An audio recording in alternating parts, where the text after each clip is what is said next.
morning, Henry was feeling very sorry for himself. Sometimes he could pull trains, but sometimes he felt he had no strength at all. I suffer dreadfully and no one cares. Rubbish, Henry, snorted James. You don't work hard enough.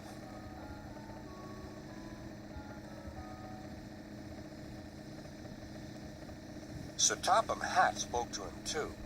What's wrong with you, Henry? You have had lots of new parts and new paint too, but they've done you no good. If we can't make you better, we must get another engine instead of you to do the work. This made Henry, his driver, and fireman very sad. Sir Topham Hatt was waiting when Henry came to the platform. He had taken off his hat and coat and put on overalls. Henry managed to start, but his fireman was not satisfied. Henry is a bad steamer, he said to Sir Topham Hatt. I build up his fire, but it doesn't give enough heat.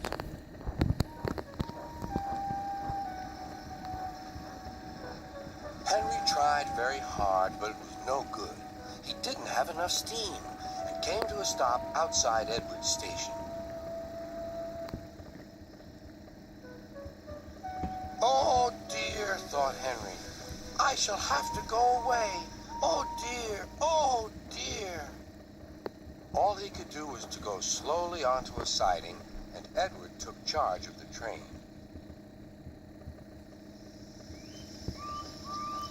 Sir Topham Hatt and the fireman went on discussing Henry's troubles.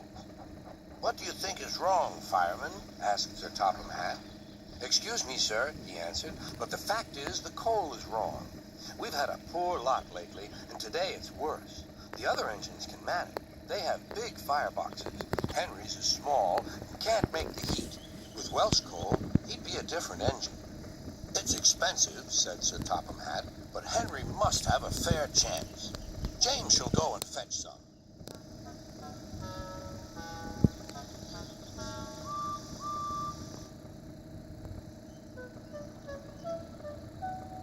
When the Welsh coal came, Henry's driver and fireman were excited.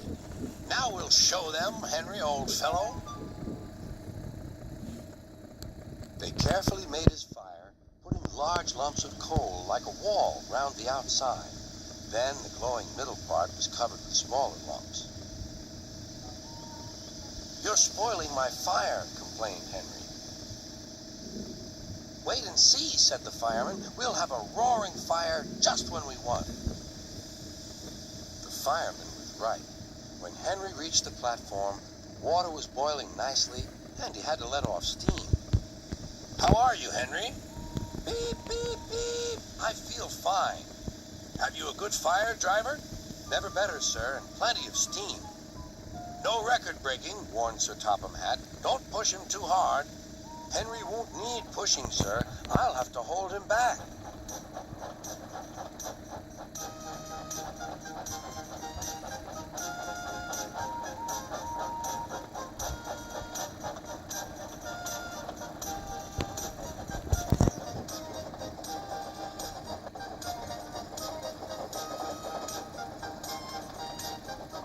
Henry had a lovely day.